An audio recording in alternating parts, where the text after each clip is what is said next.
Hello everyone, we are going to start class 7th NCERT Geography chapter 4 air. इस एक ही video में हम ये पूरा चैप्टर कंप्लीट कर देंगे। तो देखो जो ये हमारी अर्थ है इसको ना एक ह्यूज ब्लैंकेट ऑफ एयर ने सराउंड किया हुआ है जिसको कहते हैं एटमॉस्फेयर। तो जितने भी लिविंग बींग्स इस अर्थ पे रह रहे हैं उन सबके सर्वाइवल के लिए एटमॉस्फेयर बहुत जरूरी है, क्योंकि इस एटमॉस्फेयर से हमें वो एयर मिलती है जिससे हम ब्रीदिंग हो सकती है पॉसिबल। और एटमॉस्फेयर ना होता तो ये सन की जो रेज के हार्मफुल इफेक्ट है ना इससे हम बच नहीं पाते।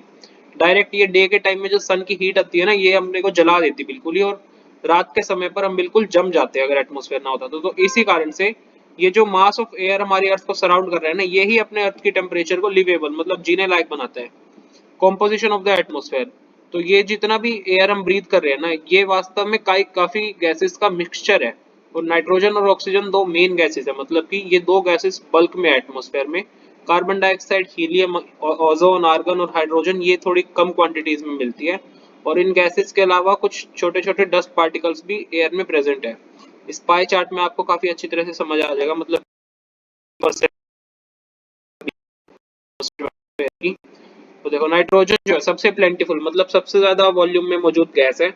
जब भी हम इनहेल करते हैं मतलब सांस लेते हैं तो कुछ अमाउंट ऑफ नाइट्रोजन भी हम अपने लंग्स में इनहेल कर लेते हैं और फिर इसे एक्सहेल कर देते हैं। तो हम तो एक्सहेल कर देते हैं लेकिन प्लांट्स को इसी नाइट्रोजन की जरूरत है अपने सर्वाइवल के लिए।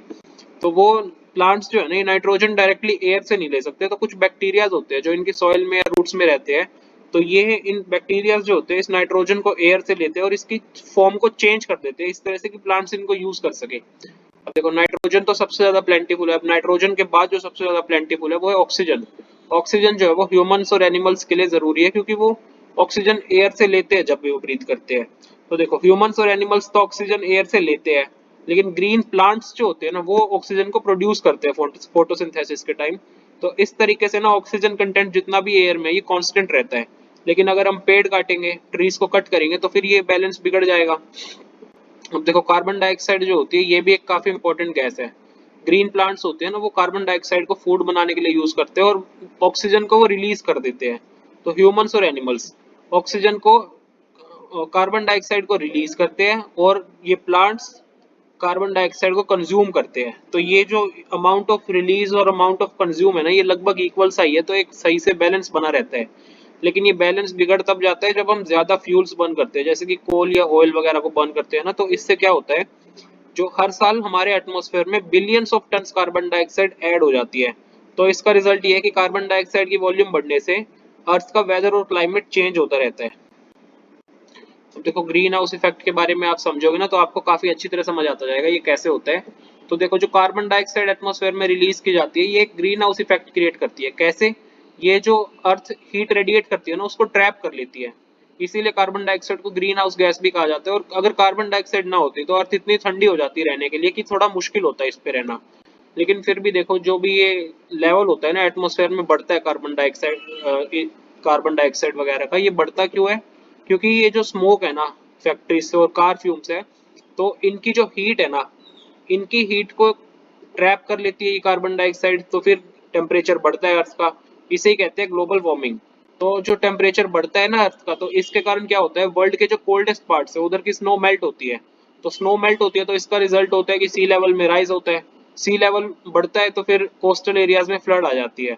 और ग्लोबल वार्मिंग तो इतनी ज्यादा नुकसानदायक है कि कुछ प्लेसेस पर इतना ज्यादा क्लाइमेट चेंज हो जाता है कि थोड़ा टाइम लेकर वहाँ के प्लांट्स और एनिमल्स एक्सटिंक्ट भी हो सकते हैं, कुछ प्लांट्स और एनिमल्स। तो ग्लोबल वार्मिंग जो है वो एक काफी मेजर इशू है वर्ल्ड का। अब देखो ये एक फैक्ट है कि जब भी एयर गर्म हो जाती है ना वो एक्सपेंड करती है। एक्सपेंड और गर्म एयर लाइट भी हो जाती है जिसके कारण वो ऊपर चली जाती है। और जो कोल्ड एयर होती है वो डेंस होती है और हैवी होती है तो वो सिंक होती है नीचे की तरफ। तो देखो जब भी हॉट एयर राइज करेगी मतलब ऊपर जाएगी तो कोल्ड एयर ना उसकी जगह को ले लेगी। सराउंडिंग एरियाज की कोल्ड एयर उस जगह को ले लेगी जहाँ पे पहले हॉट एयर थी। तो इस तरह से एयर सर्कुलेशन होती है। स्ट्रक्चर ऑफ द एटमॉस्फेयर, हमारा जो एटमॉस्फेयर है ये 5 लेयर्स में डिवाइडेड है जो कि अर्थ के सरफेस से शुरू हो रही है। पहली लेयर है ट्रोपोस्फेयर, फिर स्ट्रेटोस्फेयर, फिर मीजोस्फेयर, फिर थर्मोस्फेयर और फिर एक्सोस्फेयर। अब देखो ट्रोपोस्फेयर जो है ये लेयर है सबसे इंपॉर्टेंट लेयर एटमॉस्फेयर की। इसकी हाइट एवरेज हाइट 13 किलोमीटर की है और एयर जो हम ब्रीथ करते हैं ना वो इधर ही एग्जिस्ट करता है। ऑलमोस्ट जितने भी वेदर फिनोमिना है जैसे कि रेनफॉल, फॉग, हेलस्टॉर्म वगैरह वो इसी लेयर में होते हैं। अब सेकंड लेयर है stratosphere. Stratosphere just above troposphere है और ये लगभग 50 किलोमीटर तक का इसका एक्सटेंड है। अब ये जो लेयर है ना, इसमें कोई भी क्लाउड्स या फिर वेदर एसोसिएटेड फिनोमिना नहीं होते। तो इस कारण से ये जो लेयर है ना, यहाँ पे आइडियल कंडीशंस मिलती है एयरप्लेन्स को फ्लाई करने के लिए। और एक इसका इंपॉर्टेंट फीचर क्या है कि स्ट्रेटोस्फेयर में ही ओजोन लेयर, ओजोन गैस है, ओजोन गैस की एक लेयर है। और ओजोन गैस वही गैस है जिसके बाद जो सन रेज के हार्मफुल इफेक्ट से हमको बचाती है। अब नेक्स्ट है मेसोस्फेयर, ये थर्ड लेयर है एटमॉस्फेयर की, और ये स्ट्रेटोस्फेयर के जस्ट ऊपर है। इसका एक्सटेंड लगभग 80 किलोमीटर तक का है। अब जो मीटियोराइट्स होते हैं जो स्पेस से अर्थ के एटमॉस्फेयर वगैरह में एंटर करते हैं, तो मीटियोराइट्स जो मीजोस्फेयर वाली लेयर है ना, इसमें आकर बर्न अप हो जाते हैं, मतलब जलने लग जाते हैं। इसके बाद की लेयर है थर्मोस्फेयर। थर्मोस्फेयर में टेम्परेचर बहुत रैपिडली, मतलब जल्दी जल्दी बढ़ता है हाइट के साथ साथ। आयनोस्फेयर भी थर्मोस्फेयर का ही पार्ट है। अब देखो थर्मोस्फेयर ना, मतलब इस लेयर का एक्सटेंड 80 से 400 किलोमीटर तक का है। और ये लेयर जो है वो रेडियो ट्रांसमिशन में हेल्पफुल है। तो देखो ये एक बात भी जानने की है, रेडियो वेव्स जितनी भी अर्थ से ट्रांसमिट होती है ना, वो यही लेयर इसको रिफ्लेक्ट बैक कर देती है। अब इसके बाद की लेयर है एक्सोस्फेयर, मतलब अपर मोस्ट लेयर है ये एटमॉस्फेयर की, इसे कहते हैं एक्सोस्फेयर। और एक्सोस्फेयर में काफी thin air, very thin air है। तो लाइट गैसेस होती है ना, जैसे कि हीलियम और हाइड्रोजन, वो इस लेयर से स्पेस में फ्लोट कर जाती है। अब वेदर और क्लाइमेट, तो देखो आपने क्रिकेट फैंस को कभी कभी बोलते हुए सुना होगा, is it going to rain today? आज बारिश तो नहीं होनी, तो इससे मैच पे दिक्कत आएगी ना। Will it be bright and Sunny today? हो सकता है कि आज ब्राइट या सनी डे हो। तो ये देखो आप देख के समझ रहे हो कि इस तरह का डेली टू डेली टेम्परेचर वगैरह ये सब चीजें चेंज होती रहती है, कंडीशंस। तो समझने के लिए सिर्फ अगर आप अपनी बॉडी को एक रेडियो मान लो और माइंड को उस रेडियो का स्पीकर मान लो, तो वेदर क्या होगा? वेदर ना, वेदर होगा जो इनको कंट्रोल कर रहा है, इनकी कंट्रोल नॉब्स होगी। तो वेदर क्या है? Weather is the hour to hour day to day condition of atmosphere, मतलब कि एटमोस्फेयर की hour to hour day to day जो कंडीशन है वो होती है वेदर। और हॉट और ह्यूमिड वेदर हो तो वो व्यक्ति को इरिटेट करता है। प्लेजेंट ब्रीजी वेदर हो, मतलब मंद मंद हवाएं चल रही हो, तो वो व्यक्ति को चेयरफुल, मतलब खुश करता है, और लोग इस तरह के वेदर में आउटिंग भी प्लान कर लेते हैं। तो वेदर जो है ना, वो ड्रामेटिकली चेंज हो सकता है एक दिन से दूसरे दिन ही। तो देखो जैसे सपोज एक दिन हो सकता है खूब अच्छी तरह से सूरज आया हुआ हो, अगले दिन खूब तेज बारिश आ जाए, तो इस तरह से वेदर ड्रामेटिकली चेंज कर जाता है। लेकिन फिर भी देखो एवरेज वेदर कंडीशन जो होती है ना एक प्लेस की लंबे समय के लिए, वो उस प्लेस का क्लाइमेट रिप्रेजेंट करती है। तो आप समझ ही गए, क्योंकि ये वेदर इस तरह से फ्लक्चुएट करता रहता है, इसीलिए हमें डेली वेदर फोरकास्ट देखने को मिलती भी है। अब देखो ये एक फैक्ट है कि जो हमारी अर्थ है ना, वो सन की एनर्जी के 2 बिलियन में से सिर्फ एक ही पार्ट रिसीव करती है। अब देखो टेम्परेचर क्या होता है, देखो हम ना जो टेम्परेचर फील करते हैं वो टेम्परेचर है एटमॉस्फेयर का। अब देखो टेम्परेचर लेकिन होता क्या है, degree of hotness and coldness of air is known as temperature, मतलब कि कितनी गर्मी है और कितनी ठंडक है, इसका जो मेजर है ना degree of hotness and coldness, ये है टेम्परेचर। और जो टेम्परेचर होता है एटमॉस्फेयर का, ये सिर्फ डे और नाइट पर ही चेंज नहीं करता, सीजन टू सीजन भी चेंज करता रहता है। एग्जाम्पल जैसे समर्स जो होती है वो विंटर से ज्यादा गर्म होती है। और देखो इस इमेज में ना आपको वेदर इंस्ट्रूमेंट्स दिखाए हुए हैं, जैसे कि ये थर्मोमीटर है, ये टेम्परेचर को मेजर करता है। बैरोमीटर एटमॉस्फेरिक प्रेशर को मेजर करता है। रेन गॉज मेजर करता है अमाउंट ऑफ रेनफॉल। और विंड वेन मेजर करता है, मतलब बताता है विंड की डायरेक्शन। अब देखो टेम्परेचर के बारे में हमने पढ़ा, अब टेम्परेचर का जो डिस्ट्रीब्यूशन है ना, उस पर एक फैक्टर है जो कि काफी इन्फ्लुएंस करता है, वो है इंसोलेशन। इंसोलेशन क्या होता है? ये होता है जितनी भी सोलर एनर्जी अर्थ की तरफ आ रही है ना, उसको अर्थ कितना इंटरसेप्ट कर देती है, वो होता है insolation. Incoming solar energy intercepted by the earth, ये होती है इंसोलेशन, मतलब कि कितनी एनर्जी को अर्थ ही इंटरसेप्ट कर देती है। तो जो अमाउंट होता है ना इंसोलेशन का, ये इक्वेटर से पोल की तरफ डिक्रीज करता है, मतलब कि अमाउंट ऑफ, मतलब कि इक्वेटर पे ना ज्यादा एनर्जी आती है, इसका मतलब इक्वेटर पे सोलर एनर्जी ज्यादा आती है, तो इसका मतलब उधर टेम्परेचर ज्यादा है। और देखो इक्वेटर से पोल्स की तरफ जाएंगे तो ये इंसोलेशन डिक्रीज करता जाएगा, मतलब उधर टेम्परेचर भी डिक्रीज करता जाएगा। तो इसी कारण से जो पोल्स होते हैं वो स्नो से कवर्ड होते हैं। अगर देखो अर्थ का टेम्परेचर बहुत ज्यादा बढ़ जाएगा ना, तो कुछ क्रॉप्स ग्रो ही नहीं कर पाएंगी। और देखो सिटीज में जो टेम्परेचर होता है वो विलेजेस के टेम्परेचर से ज्यादा होता है। क्यों होता है? क्योंकि देखो बिल्डिंग्स में कंक्रीट या मेटल्स यूज होते हैं, रोड्स में असफाल्ट यूज होता है, तो ये सब चीजें दिन में तो गर्म हो जाती है, अब रात को ये अपनी हीट को रिलीज करती है, तो इस तरह से टेम्परेचर गर्म होता है। और देखो सिटीज में जो हाई राइज बिल्डिंग्स होती है ना, वो भी वार्म एयर को ट्रैप कर लेती है, इस कारण भी टेम्परेचर बढ़ता है। टेम्परेचर को मेजर करने के लिए जो स्टैंडर्ड यूनिट है वो है डिग्री सेल्सियस। इसको इन्वेंट किया था एंडस सेल्सियस ने। अब सेल्सियस स्केल पर वाटर फ्रीज होता है 0 डिग्री सेल्सियस पर और बॉयल होता है 100 डिग्री सेल्सियस पर। अब एयर प्रेशर क्या होता है, देखो ये बात जान के आप हैरान हो जाओगे कि जितना भी एयर अपने ऊपर है ना, ये सब अपनी बॉडीज को ना काफी ग्रेट फोर्स से प्रेस कर रहा होता है ये एयर। लेकिन ये हमें फील नहीं होता, क्योंकि जो एयर प्रेस कर रहा है ना हमको हर डायरेक्शन से हमारी बॉडी को, तो हमारी बॉडी भी एक काउंटर प्रेशर, मतलब इस प्रेशर को काउंटर करने के लिए काउंटर प्रेशर एक्सर्ट कर रही होती है। तो एयर प्रेशर को डिफाइन कैसे किया जाएगा, air pressure is defined as the pressure exerted by the weight of air on the earth surface. मतलब कि एक जो भी एयर का वेट है ना, वो अर्थ के सरफेस पर कितना प्रेशर एक्सर्ट कर रहा होता है, वो होता है एयर प्रेशर। तो जैसे जैसे हम एटमॉस्फेयर की लेयर्स में ऊपर जाते जाएंगे तो प्रेशर जो है वो धीरे धीरे कम होता जाएगा। तो एयर प्रेशर हाईएस्ट होता है सी लेवल पर और हाइट के साथ कम होता जाता है। हॉरिजॉन्टली जो एयर प्रेशर है ना, उसका इन्फ्लुएंस, वो टेम्परेचर का उस पर ज्यादा इन्फ्लुएंस है। तो जो एरियाज होते हैं जहाँ पे टेम्परेचर ज्यादा होता है, एयर वहाँ का हीट होकर ऊपर चला जाता है, तो इसके कारण से नीचे की तरफ लो प्रेशर एरिया बनता है। और लो प्रेशर एरिया है तो इसका मतलब क्लाउडी स्काइज और वेट वेदर है। और एरियाज जहाँ पे लो टेम्परेचर है वहाँ का एयर कोल्ड है, तो वो हैवी भी है, तो एयर सिंक करता है और हाई प्रेशर एरिया बनाता है। हाई प्रेशर एरिया मतलब क्लियर और सनी स्काइज।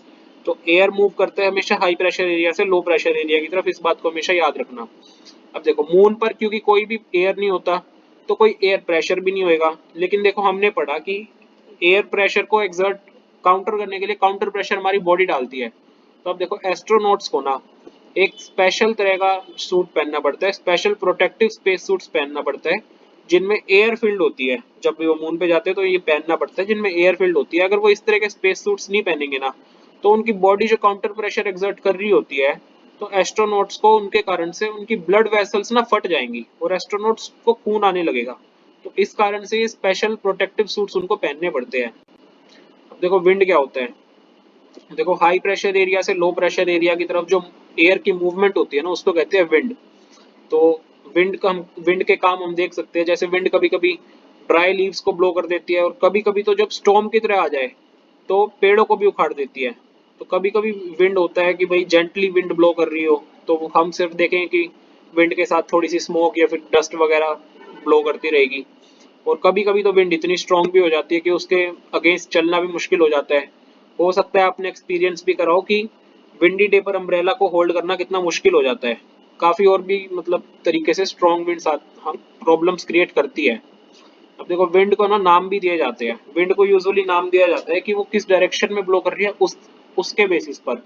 एग्जाम्पल, जो भी विंड ब्लो कर रही है वेस्ट की तरफ से, उसको कहते हैं वेस्टर्ली। देखो ये वेस्टर्ली। अब देखो विंड जो होती है ये तीन टाइप में ब्रॉडली डिवाइडेड है। पहली है परमानेंट विंड्स, तो जैसे ट्रेड विंड्स है, वेस्टर्लीज है और ईस्टर्लीज है, ये परमानेंट विंड्स है। ये जो होती है ना परमानेंट विंड्स, ये constantly through out the year एक ही पर्टिकुलर डायरेक्शन में ब्लो करती रहती है। दूसरे तरीके की विंड्स है सीजनल विंड्स। ये जो सीजनल विंड्स है ना, ये अपनी डायरेक्शन अलग अलग सीजन्स में चेंज करती है।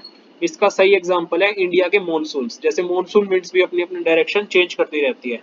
अब देखो लोकल विंड्स, तो लोकल विंड्स वो होती है जैसे कि कुछ तरह की विंड्स जो एक पर्टिकुलर पीरियड ऑफ डे या ईयर, मतलब ईयर या डे के एक पर्टिकुलर पीरियड में ब्लो करे एक छोटे से एरिया में, वो होती है लोकल विंड्स। एग्जांपल हो गया लैंड ब्रीज और सी ब्रीज, इनके बारे में आप पढ़ोगे। और एक अच्छा एग्जांपल है कि नॉर्दर्न इंडिया में ना हॉट और ड्राई विंड चलती है, जिसको कहते हैं लू। लू भी एक तरह की लोकल विंड ही है। अब देखो साइक्लोन, नेचर थ्योरी, ये ओडिशा का केस स्टडी है एक तरह से। ओडिशा ना इंडिया के ईस्टर्न सी कोस्ट पे लोकेटेड है, और ये एरिया जो है साइक्लोन्स इधर आते रहते हैं, जो कि बे ऑफ बंगाल में ओरिजिनेट करते हैं और ओडिशा की तरफ आ जाते हैं। तो देखो 17-18 अक्टूबर को ना 1999 में एक साइक्लोन ओडिशा के 5 डिस्ट्रिक्ट्स को हिट करता है। और उसके मतलब थोड़े दिनों के बाद ही 29 अक्टूबर 1999 को एक सुपर साइक्लोन आ जाता है, जिसके कारण ओडिशा के काफी लार्ज पोर्शंस में, मतलब ओडिशा के काफी हिस्सों में काफी डिस्ट्रक्शन हुई। और जो डैमेज थे ना, ये यूजुअली 3 फैक्टर्स के कारण थे। पहला था विंड वेलोसिटी, रेन और टाइडल सर्ज। तो जो विंड थी वो लगभग 260 किलोमीटर पर आवर की स्पीड से आ रही थी, और ये लगभग 36 आवर्स तक चलती रही। तो ये जो हाई वेलोसिटी विंड्स थी, इसके कारण से पेड़ भी उखड़ गए, और पूचा हाउसेस जो वहां होते हैं इनको भी डैमेज हुआ। जो रूफ टॉप्स थी कुछ इंडस्ट्रियल शेड्स या फिर घरों की, ये भी उड़ गई। पावर सप्लाई और टेलीकॉम लाइंस जो थी ये भी पूरी तरह से खराब हो गई थी। और जो हैवी रेन्स हुई वो ना लगातार 3 दिन तक चलती रही। 3 दिन तक जो ये हैवी रेन्स हुई ना, इसके कारण ओडिशा की मेजर रिवर्स जो थी उनमें फ्लडिंग हो गई, मतलब बाढ़ आ गई। और जो साइक्लोनिक विंड्स थी इनके कारण टाइडल वेव्स आ गई, जो कि लगभग इनलैंड मतलब ओडिशा में 20 किलोमीटर तक अंदर आ गई थी। टाइडल वेव्स मतलब ये जो समुद्र की वेव्स होती है ना, समुद्र की वेव्स, इनको ही समझ लो। बाकी ये जो मून का इन पे क्या इन्फ्लुएंस आता है ये आने वाले टाइम में पढ़ेंगे। ये जो टाइडल वेव्स थी ना, ये भी ओडिशा में 20 किलोमीटर तक इंलैंड आ गई थी, और इसके कारण भी कोस्टल एरियाज में काफी डिस्ट्रक्शन हुई। अब ये 7 से 10 मीटर ऊंची टाइडल वेव्स थी, तो इन्होंने पैडी क्रॉप्स जो थी ना, मतलब कि धान की जो फसल उगी हुई थी उधर भी काफी मैसिव डैमेज किया, काफी ज्यादा डैमेज। अब ये जो साइक्लोन था ना, ये ओरिजिनेट तो हुआ था गल्फ ऑफ थाईलैंड में एक डिप्रेशन की तरह। Gulf of Thailand port Blair के ईस्ट में, मतलब near east of port Blair के ईस्ट के नजदीक है। तो ये ओरिजिनेट हुआ था 25 अक्टूबर 1999 को, और ये धीरे धीरे नॉर्थ वेस्टवर्ड डायरेक्शन में मूव करता गया, और एक सुपर साइक्लोन बनता हुआ ये ओडिशा के इरासामा और बालीकुडा एरिया को हिट करता है 29 अक्टूबर 10 पर 10:30 बजे सुबह के 10:30 AM। तो ये जो सुपर साइक्लोन था ना, इसके कारण ओडिशा की पूरी कोस्ट और भुवनेश्वर और कोटक के शहर और 28 कोस्टल एरियाज जो थे, कोस्टल टाउन्स जो थे ना, उधर बहुत ज्यादा डिस्ट्रक्शन हुई, और लगभग 13 मिलियन लोग इससे अफेक्टेड थे, और काफी ज्यादा संख्या में पशु भी मारे गए थे, लाइफ स्टॉक जो भी होता है। और जो पैडी वेजिटेबल या फ्रूट्स, इनकी जितनी भी क्रॉप्स थी ना, ये सब डैमेज हो गया था। और देखो क्योंकि ये टाइडल वेव्स भी आई थी, तो समुद्र का पानी खारा होता है, तो उसके कारण से ना सलाइनेशन भी हो गई थी एग्रीकल्चरल लैंड्स की, जो तो वो इनफर्टाइल भी हो गए थे। अब साल टीक या बैम्बू के जितने भी ट्रैक्स थे वो भी मतलब अब दिख ही नहीं रहे थे, पूरी तरह से डैमेज हो गए थे। और मैनग्रोव फॉरेस्ट जो भी पैराडीप और कोनार्क के बीच में थे वो भी पूरी तरह से खराब हो गए थे। अब मॉइस्चर, जब पानी इवेपोरेट होता है ना, वाटर इवेपोरेट होता है लैंड या फिर अलग अलग वाटर बॉडी से, तब वो वाटर वेपर बन जाता है। अब ये जो वाटर वेपर बन जाता है ना, तो देखो मॉइस्चर क्या होता है कि एयर में एक टाइम पे कितना मॉइस्चर है ना, वो होता है ह्यूमिडिटी। एयर में एक टाइम पे कितना मॉइस्चर है वो होता है ह्यूमिडिटी। जब एयर में बहुत ज्यादा वाटर वेपर होता है, एयर पूरा वाटर वेपर से फुल होता है, तब हम उस दिन को कहते हैं ह्यूमिड डे। और जैसे जैसे एयर वार्म होता रहता है, मतलब एयर गर्म होता रहता है, तो उसकी कैपेसिटी बढ़ती जाती है वाटर वेपर को होल्ड करने की। तो ऐसे ऐसे वार्म एयर जो होता है उसकी कैपेसिटी बढ़ जाती है वाटर वेपर को होल्ड करने की, तो वो और भी ज्यादा ह्यूमिड होता रहता है। तो ह्यूमिड डे पर ना क्लोथ्स काफी लंबा समय लेते हैं सूखने के लिए, और हमारी बॉडी पर जो स्वेट होता है ना वो भी जल्दी से वेपोरेट नहीं हो पाता, तो हम ज्यादा अनकंफर्टेबल हो जाते हैं। अब जब ये वाटर वेपर ऊपर राइज करते हैं, तो ये ऊपर जाके ठंडा होना शुरू करते हैं, इट स्टार्ट्स कूलिंग। और फिर ये वाटर वेपर जब कंडेंस हो जाते हैं ना, तब ये वाटर ड्रॉपलेट्स बनाने लगते हैं। और क्लाउड्स क्या होते हैं, क्लाउड्स इन्हीं वाटर ड्रॉपलेट्स के मासिस होते हैं। जब ये वाटर ड्रॉपलेट्स इतनी हैवी हो जाती है कि ये एयर में फ्लोट ना कर पाए, तब ये नीचे आ जाती है प्रेसिपिटेशन की फॉर्म में। अब देखो जेट प्लेन्स जो होते हैं, जो भी स्काई में फ्लाई कर रहे होते हैं, ये अपने पीछे एक व्हाइट ट्रेल छोड़ जाते हैं। आपने देखा भी होगा पीछे एक सफेद सी लाइन जो छोड़ जाते हैं, ये क्या होता है? ये मॉइस्चर होता है, जब उनके इंजन से निकल रहा होता है, कंडेंस हो जाता है ये मॉइस्चर जो उनके इंजन से निकल रहा होता है। अब ये हमको कंडेंस्ड मॉइस्चर की ट्रेल्स इसलिए देखने को मिलती है कुछ समय के लिए, क्योंकि एयर मूवमेंट नहीं होती उनको डिस्टर्ब करने के लिए, लेकिन कुछ समय तक ही दिखती है, मतलब बाद में वो मिक्स हो जाते हैं स्काई में ही। अब प्रेसिपिटेशन जो भी अर्थ पे आती है ना लिक्विड फॉर्म में, उसको हम कहते हैं रेन। तो जितना भी ग्राउंड वाटर है ना, वो यूजुअली रेन वाटर से ही आता है। और प्लांट्स जो होते हैं वो प्रिजर्व करने में हेल्प करते हैं इस रेन वाटर को। तो जब भी देखो ट्रीज काट दिए जाते हैं ना हिल साइड्स पर, तो rain water easily bare mountains पर नीचे की तरफ फ्लो करने लगता है, जिसके कारण लो लाइंग एरियाज पर फ्लडिंग हो जाती है, बाढ़ आ जाती है। अब देखो मैकेनिज्म के बेसिस पर रेनफॉल को 3 तरह से डिवाइड किया हुआ है: कन्वेक्शनल रेनफॉल, ओरोग्राफिक रेनफॉल और साइक्लोनिक रेनफॉल। इस फिगर में आप देख लो, ये तीनों तरह के दिखाए हुए हैं। अब देखो रेनफॉल जो होती है ये काफी इंपॉर्टेंट है प्लांट्स और एनिमल्स के सर्वाइवल के लिए, क्योंकि ये फ्रेश वाटर अर्थ के सरफेस पे लाती है। अगर रेनफॉल कम होगी तो वाटर स्कैर्सिटी, मतलब कि पानी की कमी और सूखा पड़ेगा। अगर ज्यादा होगी तो बाढ़ आएगी। तो ये काफी रिस्की भी हो जाती है और हेल्पफुल तो है ही। अब दूसरे भी तरीके हैं प्रेसिपिटेशन के। अभी हमने एक पढ़ा वो तो था रेन। दूसरे जो तरीके हैं जैसे स्नो, स्लीट या हेल, मतलब कि बर्फबारी, ओले पड़ना, इस तरह के काफी और भी तरीके हैं। तो अब इसी के साथ आपका ये चैप्टर पूरा हो गया। एक रीडिंग आप भी करोगे तो बिल्कुल पक्का हो जाएगा। Thank you.